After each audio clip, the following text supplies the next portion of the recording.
And let's take a look at this book, book 11. Book 11 is shorter in terms of content and also is a bit of a challenge. Now, we've mentioned before, and I'm going to say it again, C.C. Zane, Ernest Burgoyne was a man of his time.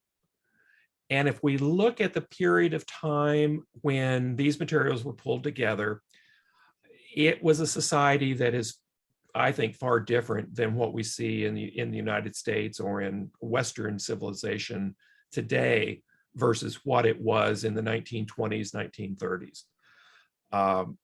We are more race conscious and aware.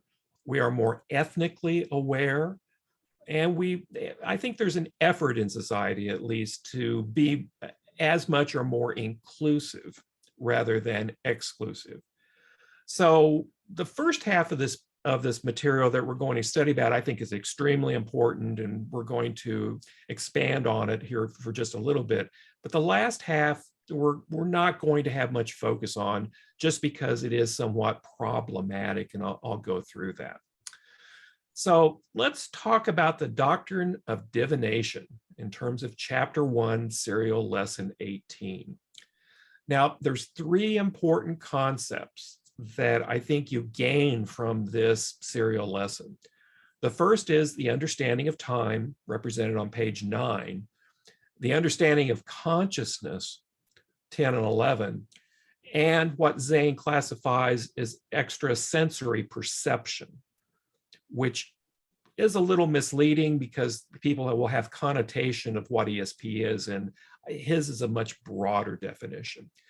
So I will also say that all of these 3 topics are covered more in depth in the supplemental reading materials that come after you submit your test, and the materials are sent out to you, and later serial lessons that you will go over.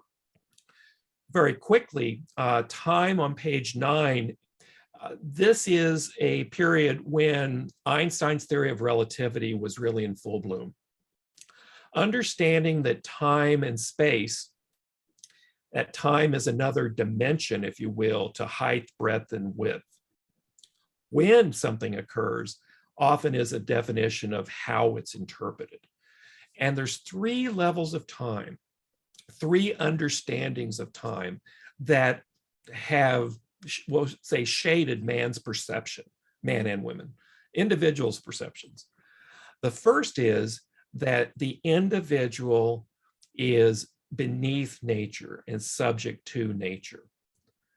This has been a period, particularly of prehistory, where the survival of the human race was not assured, and that nature was not a friend, and it was adversarial in most situations. The second period of time, mostly pre-Renaissance, and now I think re-emerging, is that humankind was equal with nature. And this is really important in the sense that understanding that we are a part of something, we're not above it, we're not below it, but that we are engaged with it and can make use of it in terms of how to understand time and space in nature is really important. The last epoch started with the beginning of what we'll call the Judeo-Christian period. And that was that man is above nature and above time.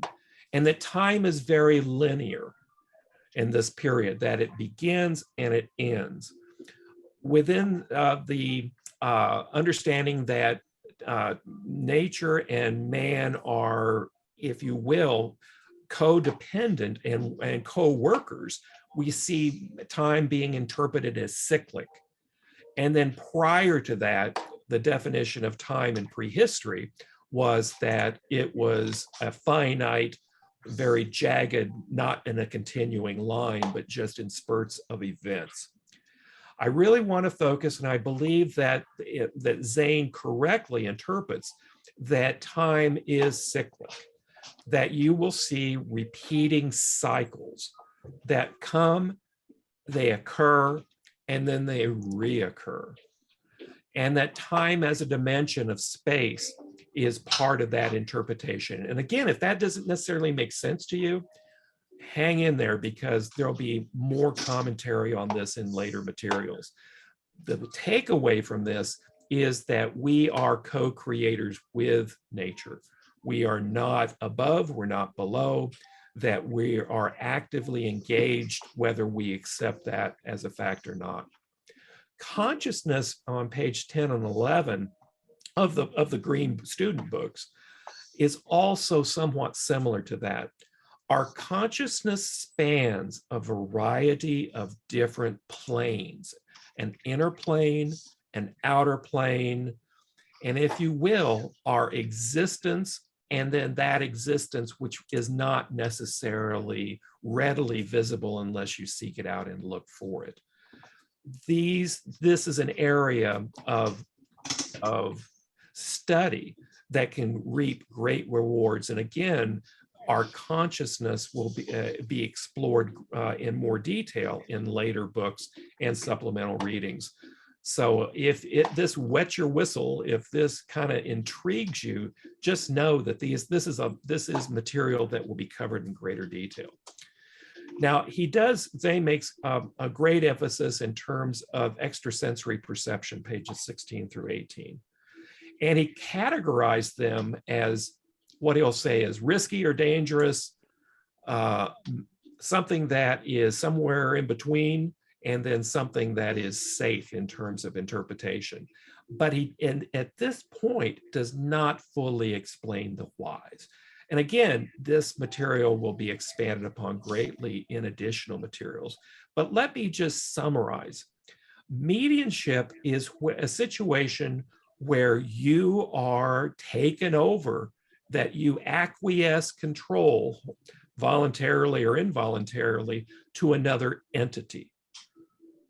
And doing charts for people, it was interesting that an individual came and they said that they were in touch with a saint of the Catholic Church,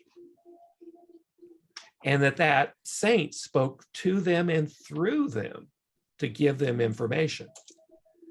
My only question to them was, did you check the entity's driver's license or passport? How do you know that that entity is who they say they are? And that's really the danger of mediumship. In later volumes, there's going to be a great discussion of the next life and what comes next, and even beyond that. And there are other entities in existence that aren't necessarily positive or helpful. Matter of fact, they can be harmful and destructive. And when you give control of yourself and your situation to those third parties, you don't know who or what you're dealing with. And Zane classifies this as something to avoid pretty much at all costs, and I certainly agree with that. I think that there's the potential, when you give yourself up to be controlled by another, even another human, that the risk of manipulation, the risk of, shall we say, being taken advantage of is high, because you just don't know the motivation and what you're dealing with. Now, feeling extrasensory perception is that we are impacted by external forces, magnetic, electromagnetic. This is something that Zane talks about in great detail. And we're going to talk a little bit more about it, particularly when we talk about the use of L-rods, pendulums, of being able to sense the environment around us. And you notice I put this as a yellow, something that is a caution.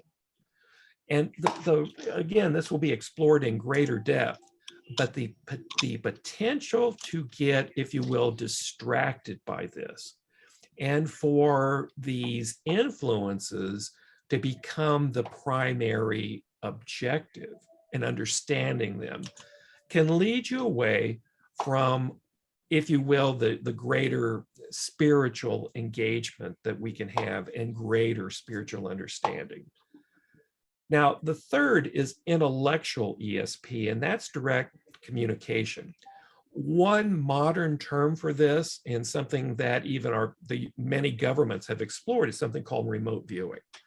Whereas the idea that you have the ability to transcend time and space, to be able to see, if you will, and understand the past, the present, and the future. And how that in the clarity and the format is a methodology all in itself. But by doing this, it is not going to, or it's less likely to be influenced from control of another. It also, the electromagnetic influence is there, but is less dramatic. And it's more just with a principle thought, a principle action that you're looking to, if you will, understand a period, a time, a place for a specific purpose. So these, again, this extrasensory perception is going to be explored particularly in the supplemental readings that come after you submit the test for the various books. So if this just kind of gets you all curious as to what it's all about, these are teasers. You will get more in-depth analysis as we go along. Now, the thing, especially as we deal with the third aspect that we talked about, the intellectual ESP, is that there is direct versus symbolic perceptions that occur. And this is talked about on page 26. The way that we are wired is that we want to make sense of both the inner and outer planes. And communication, just like in dreams, are often presented in a symbolic format. You may have understandings of colors, of sounds, of smells, of angles, of particular buildings, of all different types of environments that may or may not make total sense. But it's important to understand that words are representations of symbols. The way that the human mind works is that it works through pictures. The earliest forms of ancient communications were through pictographs, paintings on the wall, that evolved essentially into something that one of the earliest was the Phoenician and the Egyptian hieroglyphics, or the Sumerian cuneiform. All of these were, in essence, taking symbols and assigning meaning to those symbols that became known. Now, sometimes the use of an instrument can help in terms of understanding the communication that is presented or the message that's trying to be interpreted. In page 28 through 35, he talks about using tea leaves, about using coffee grounds, and looking at those symbols that are represented. Also that you see, while this is seen as sometimes a lot of rubbish by people, it is interesting because, again, our mind wants to make sense. And so if we are in the proper state of mind and we're looking at what would otherwise be a neutral influence, we will get ideas, images, and possibly concepts that come through. Some people will use a crystal ball. Some people will use some type of imaginary box. Again, the construct that is used is not as important as the idea that you're opening yourself to understand an answer to a particular question or to gain a particular experience. The symbolic language of dreams and other symbolism, he has a very short list on pages 36 through 38, which are interesting. Now, is this study, or is a study of these ideas or meanings, are these essential and key? And the answer is maybe, but only if it helps deepen your spiritual experience and your own personal spiritual growth. The one thing that can easily happen is that focusing on many of these attributes and many of these aspects is that you become a distraction to your own personal advancement and or your giving to the common good. So when I get involved with using a pendulum, L rods, looking at symbolic meanings of things, I really have to ask myself the question, how is this benefiting me as an individual or helping me help others? And if the answer is that it's not, then I have to really ask myself, is this more of a distraction then? Is this something that, yeah, maybe could be looked at, but I would be better suited to focus on other aspects of using the sacred tarot or looking at the astrological implications and understandings rather than some of these other tools. And this is just a tool. It's not a be all and end all. You know, some people have a hammer and they see everything as a nail. And the analogy really carries through to use of these various tools that we have. Make sure that you're using the appropriate tool for the line of inquiry that you're involved in. There are other instruments, and we'll get into those a little bit. And obviously, one of those is represented on page 47 through 48 with dowsing. I personally practice dowsing. I have for many years. I use it as particularly with a pendulum, to focus my meditation time and to focus my attention. Now, can it also be used, and historically it has been used to find water, metals, buried cables, and other things. Matter of fact, some of the earliest representations of what is believed to be dowsing comes from the old dynasty within Egypt 3 millennia ago, and probably has been used at the founding of time, especially with mankind, at least in any representation. And how dowsing operates, pages 50 through 52, is that we are reading and using extensions such as L rods or pendulums to increase the sensitivity of our understanding and our feeling of electromagnetic fields that surround us. It's interesting. There have been, if you look up some of the research library materials, the expansion of what we'll call electromagnetic sensing has been expanded, or the knowledge of how that works in humans. It's always been known that magnetic sensing has been a part of animals, especially migratory animals, but they're finding that almost anything from a single cell entity up to a mammal uses and makes use of electromagnetic sensing. Within the human mind, they found that pineal gland seems to be the focus of that, but that there's also symbiotic bacteria that can sense these incorporated into the brain, that mean that we have the capability of expanding the use and the understanding the sensation of those electromagnetic fields around us.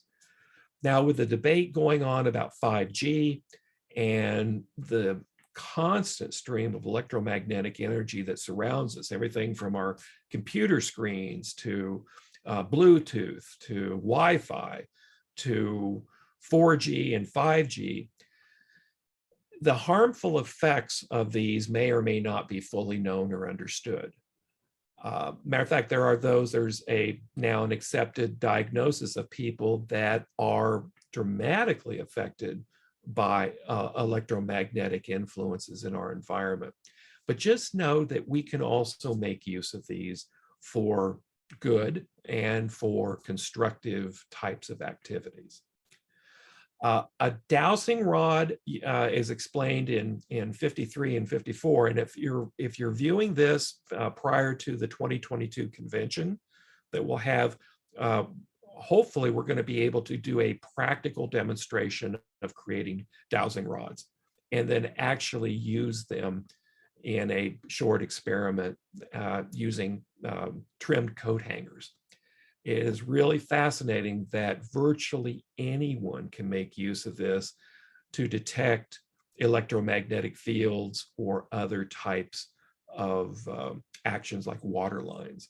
Part of this is due to the ionic changes of flowing water or flowing electrons, or even residual electromagnetic forces that are left.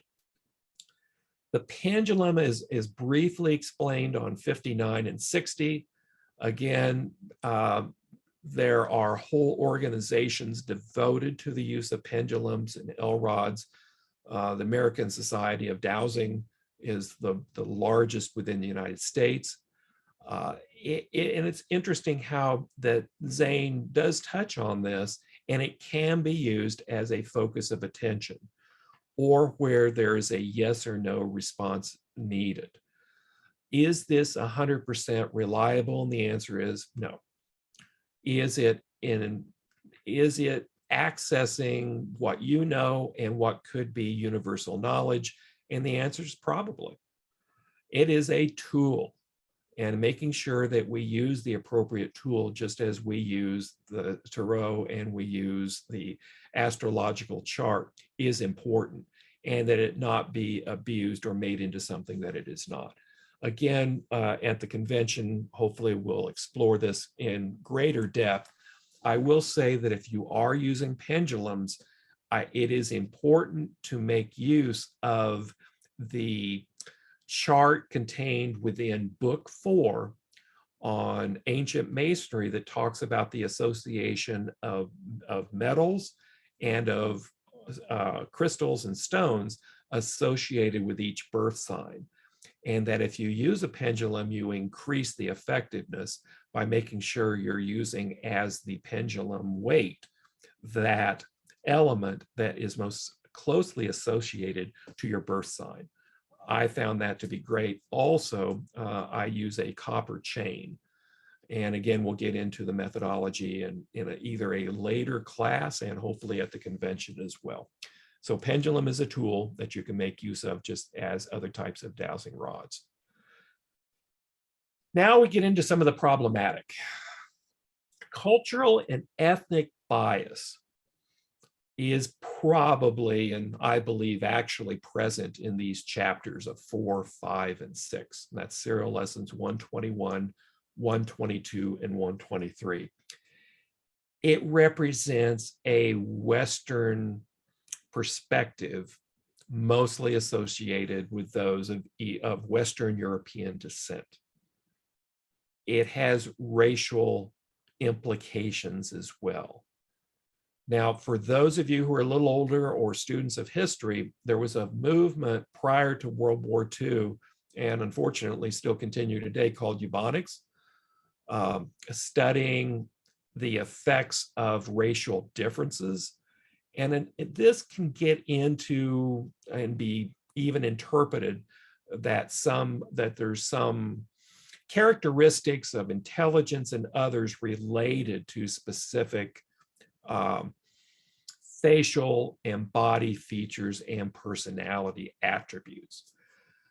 I will not say that some of these don't have merit, because some of them do, but it must be used very carefully and understood that there are differences in people, and that those differences, it makes it enormously difficult to make generalizations, particularly when we're in a multicultural environment. and that all of our heritages, or more and more people's heritages, reflect a variety of different culture and ethnic groups. And so the information that he relates here may be not as applicable as it has been, or if you're in a very homogeneous society, may have more application. So again, you want to understand that there is a potential here, but also understand that there are great limitations. Now, in terms of personality, I think it is the one that may have the most merit. And if you go back to pages 81 and 82 in the Green Student book, I think this information is worth including, especially with its planetary association, in your 3-ring binder. To say that from various birth signs, that there are some personality traits that are consistently seen. So versus hair color, versus body type, versus facial characteristics and shapes, there can be some generalization drawn, but I think the personality one has the strongest association. Now, again, for purposes of completing the test, you need to have a working knowledge of these. But again, for your practice that continues afterwards, I really encourage you to focus more on the personality. That is the information that is, shall we say, has the greatest merit. Now, chapter 7, serial lesson 124.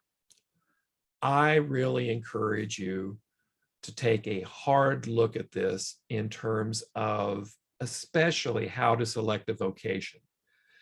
Is it as associated with physical characteristics? I'm not so certain, but I believe that the material, particularly the PDF download on how to select a vocation that he references, is extremely important. And you can find this on light.org, how to select a vocation, PDF, and it's a download. I strongly encourage you to get this. This is one that, as you go through and begin doing charts, one of the questions that often comes up is, am I in the right vocation? Should I be looking at changing vocations? Right now, in terms of history in the United States, more people are changing careers than during our recorded history in 200 plus years.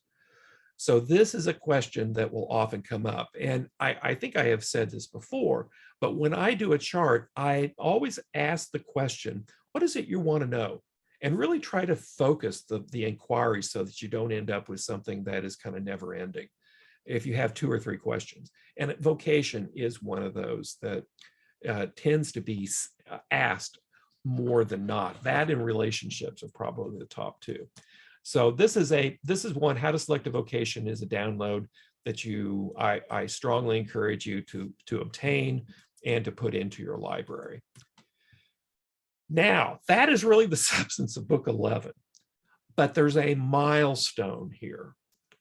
If you have made it to book 11, there's a high probability you will complete the rest of the courses. Why? Book 10 is a mountaintop that many people never reach. The 2 volumes there are challenging. And if they have not started in sequence, it becomes almost overwhelming in terms of the information that needs to be assimilated. Congratulations, you have made it to the halfway point to becoming a hermetician. And believe me, the hermetician does not mean you know everything. Matter of fact, it just means you have a base of knowledge to start from in terms of your inquiry. So at this point, I'm going to ask, we have a smaller group today, which I think is ideal for this situation. What do you think of the first 11 books?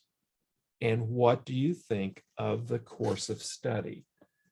And I really want to open this up and hope that people will take the opportunity here to look at this and to really share a little bit because your opinion is really what matters. And if you can raise your hand, you can unmute and ask a question or proceed in any way that's appropriate. Who would like to start and say what they think of the course material so far and what have they gained from it? I guess I can go first, Alan, if Please. so. It's been quite a journey so far for myself. I mean, I'm going on about 3 years of studying the courses as a member of the Church of Light, and probably 6 months to that, just picking away at the website as a resource. So, I mean, at one point I decided to just take it on. I knew at that time I'd likely complete it because I don't know, I guess intuition. I just knew it was something. I was like, wow, this material is something else. I mean, I can't find anything that anything like it on the internet, and I don't know. I can't explain why. So for myself, I'd like to, as I read further into it, I feel like it's like coming full circle as I'm learning about intuition and learning to listen to myself and feel things out, as we're talking about in this course. So it's a bit for me coming full circle, realizing that it was likely my intuition that led me here, which I find great. So for me, it's just the revelation of kind of always knowing that I've had good intuition. Everybody's got intuition, but it takes a strong person to just admit that is a major part of life, and that's a major part of learning and growing. Right. And even still, everybody's got to be a bit of a skeptic, and I remain a bit of a skeptic moving forward. But again, what I don't know could fill a room, and what I've learned could also fill a room, and that remains unchanged every step of the way. Yep, very good. Who else has something they'd like to share about what they think of the coursework so far? Or we can move that second question: how have these courses impacted your spiritual journey? Don't be shy. Hi, Alan, it's Jeannie. I'll share a little bit.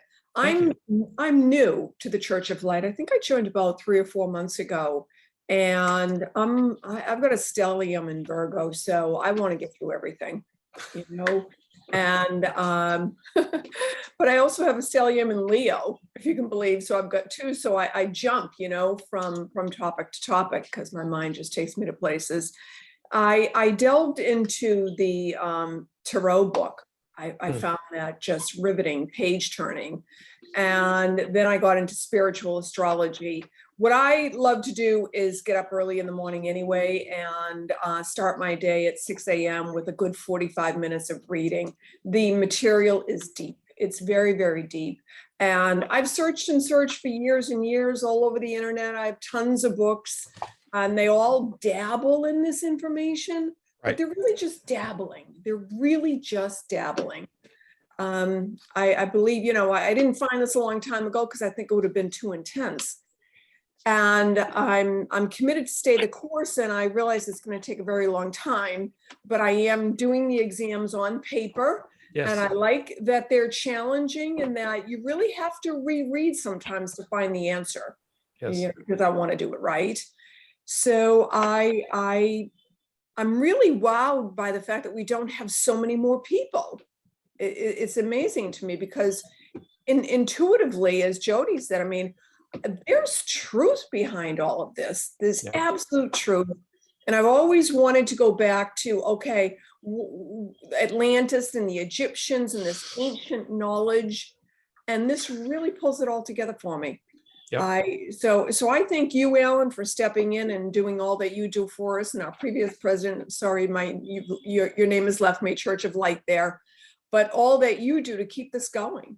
Well, I tell you what, this material, the reason I started, and like all of you, I'm sure, we have a similar story in that we've been searching for something that kind of brings it all together. This material is foundational. It ties astrology to the tarot, to divination. And as we are progressing in these books, you'll see that area expanding even more. but it presents a way, a foundation, a methodology, an approach that helps me to be able to accept or reject other ideas. And Zane even makes the point multiple times that we are not to accept things at face value, but to test them. Right. And that is fundamental, is that this is not gospel per se, it is a understanding, and how we can incorporate that into our lives, I believe, is the critical element. So thank you. That's excellent. What do you guys think it means to become a hermetician? I've been thinking about that. I think it means, sorry. I think it means not only being a hearer of the word, but a doer of it, like incorporating these things into my life. That's what I am feeling that it is, because like, for me, it's like a call to action, you know, as I read and I learn a little bit more how to do a little something either, or Right. look at something a little differently. And then when you mentioned about some, you know, being a foundation for like a foundation to have a standard to look at other things. So that's Right. what I think. All right. Who else has a comment about what it means to become a hermetician?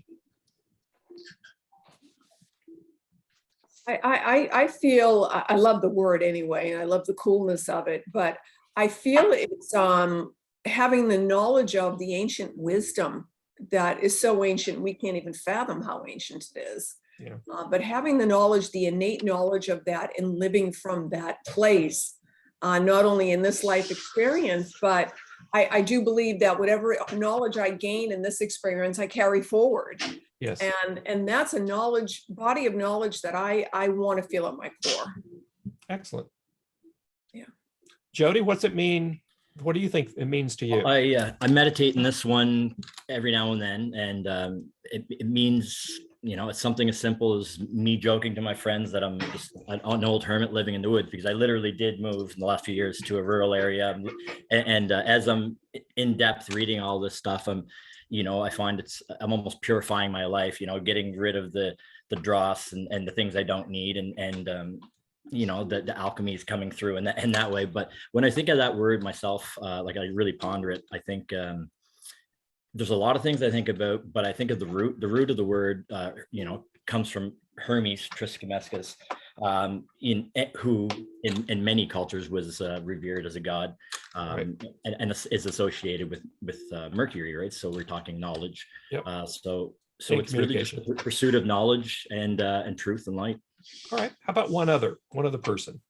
What's it mean to become a hermetician?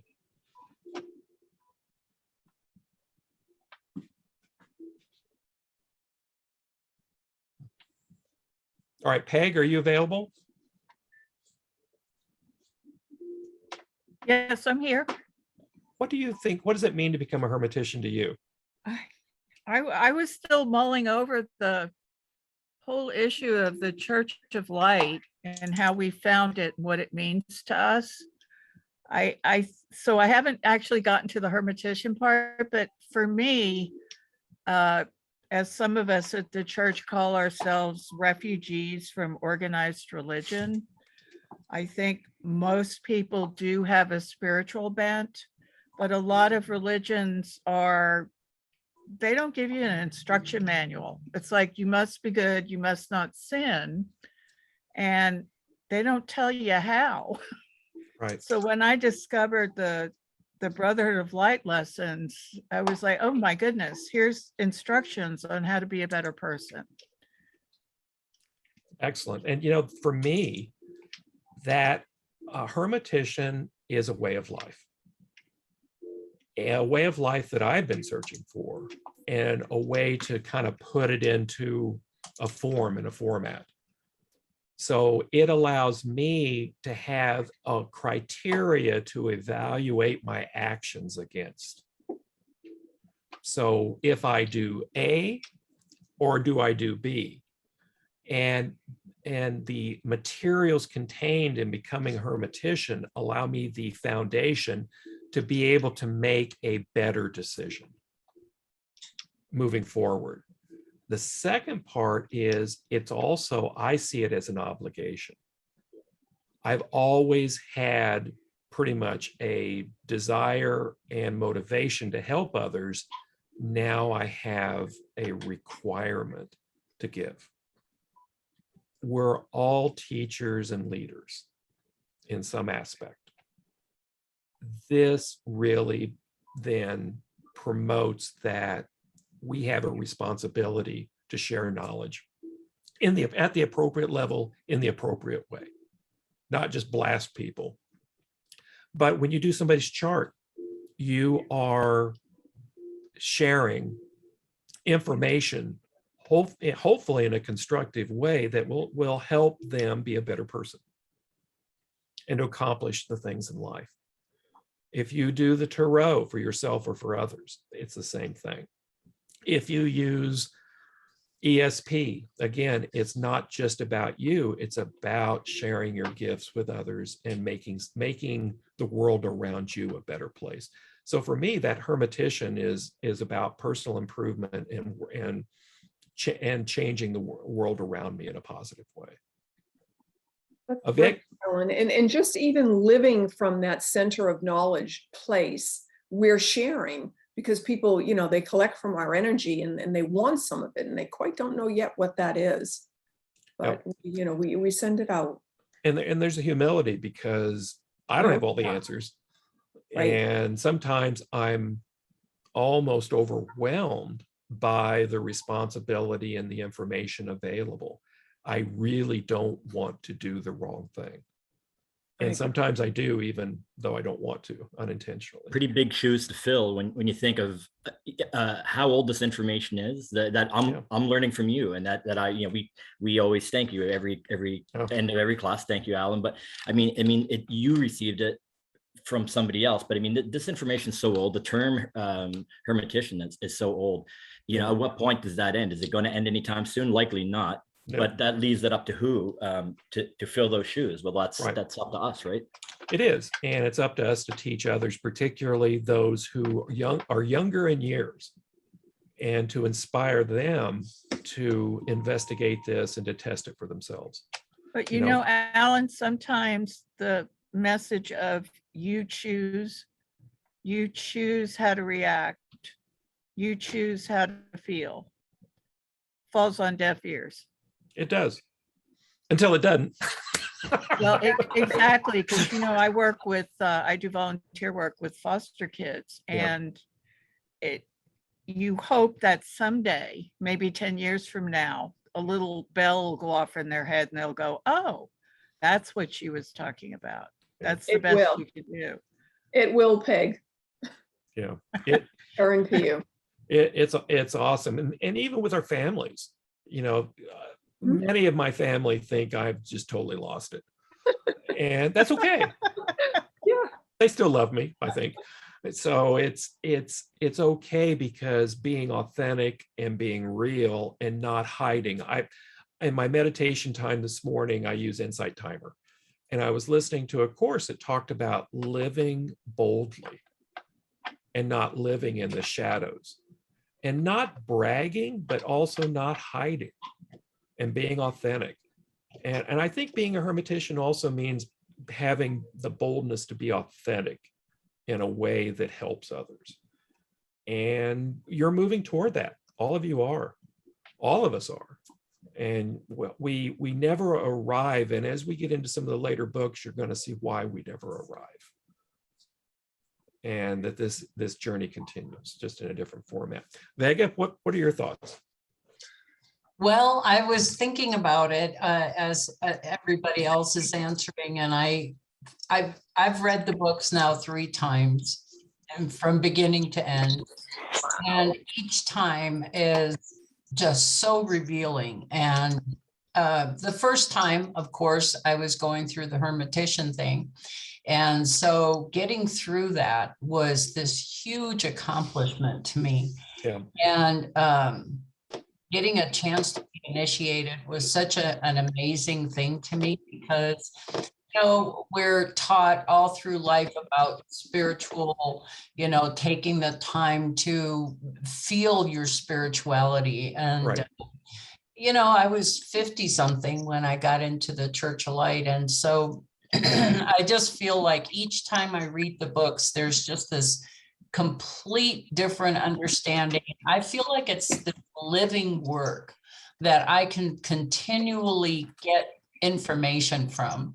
And there's just very few of those out there. And so I feel so honored to be here. I cannot tell you. It's just such an honor. But to be a hermitician to me is to walk the walk. It's, look in the mirror and say, what do I want to be?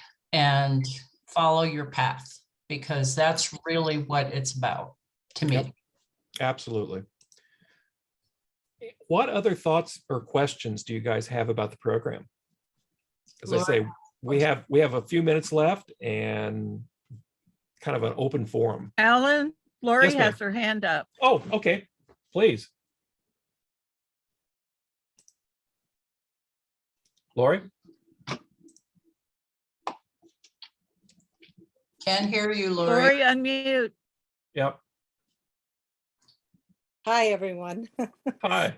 I've been listening, and I'm just finishing course 20, and I have a month to go, and then I'll become hopefully a hermitician. And it's been quite a journey for me. I'm How getting so? emotional. How so has it been a journey for you? I mean, we all Well- have our experiences, but how what's it for you? Well, because I've studied through the Canadian Astrological Association of Astrological Education, Mhm. and it was a completely different concept. It was very much March and McEvers kind of teaching. Right. Here, I was just sort of taken back the amount of spirituality that comes with the courses of being a hermitician.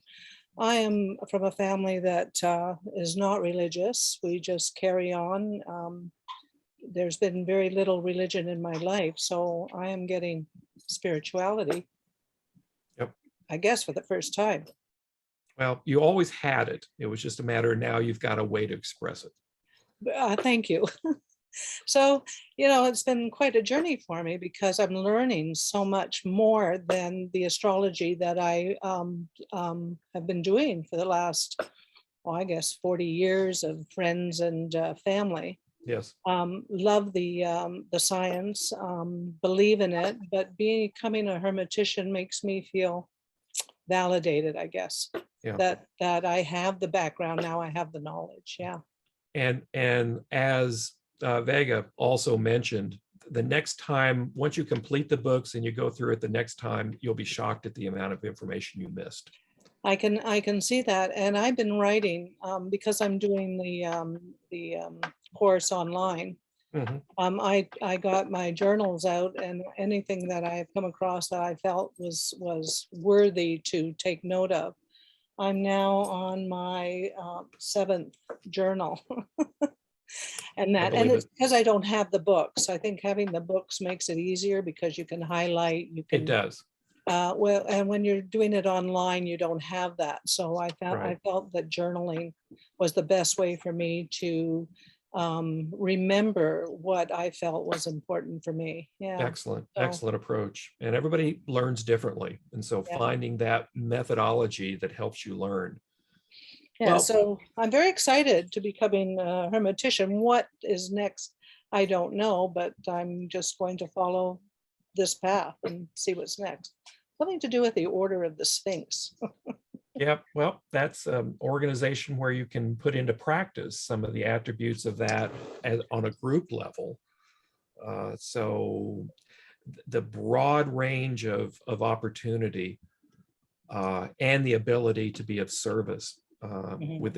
within our community is huge. If not, if you don't believe that, just ask Vega, and she can give you her list of things that she's working on. I don't think we have enough time for that. Yeah. So I mean, Well, I'm appreciative of all of you and appreciative for your ability to endure and pursue this. You're not you're pursuing it for yourself, but you're pursuing it for what it will help you become. So Vega, I sorry, you're the hand there. I just wanted to say to you guys that after reading all 21 Brotherhood of Light books, I got a copy of the research from the church that they did originally with all these astrological charts. And I know you guys aren't here to see all that happening, but when you read those books, I don't know if you know, it's like 30 years research by Doris Stone, Yep. I think is the name of the book. But I was so blown away by the amount of work that was done by this organization to gain that basic knowledge. It's just unbelievable. I mean, talk about science, talk about people sitting here, 80 years ago and having to hand do every single one of these charts, Right. 1,000 charts. I mean, that's just like mind blowing to It me. is. It absolutely is. I'm just reading that now and I'm just like, wow. All right. Well, we want to honor our time. And so consequently, we'll do our closing ceremony and then we can hang around for a few minutes for any other questions. So I will proceed unless there's something else. All right. Eternal brethren, we're about to close a Church of Light meeting in the customary manner. And in doing so, let us consider seriously the kind of life it is fitting a brother or sister of the light should live. We must each leave this meeting to go about our daily duties, but unless we take with us some higher thought and nobler purpose, we have spent our time here in vain. For knowledge lacking goodness leads to naught but self-undoing.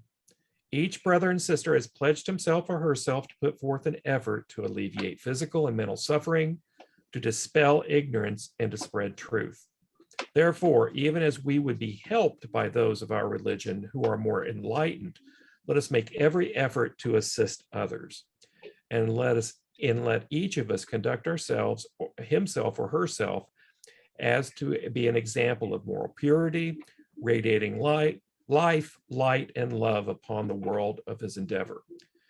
As in, man, I'm going to skip down. Let us make the symbol of the religion of the stars. We stand, if or sit, to indicate active volition, the right hand raised to heaven in aspiration to science and wisdom and power, and the left pointing to the earth, signifying the desire to reflect design will, and evincing an unconquerable determination to dominate all acts of life by the Spirit. You may now lower your hands and I will pronounce the benediction. O thou eternal Spirit, in whom we live, move, breathe, and have our being, dismiss us now with thy blessings, and as we travel along our several ways, let ministers of thine guard our footsteps and light our pathway, that we may not stumble in our blindness.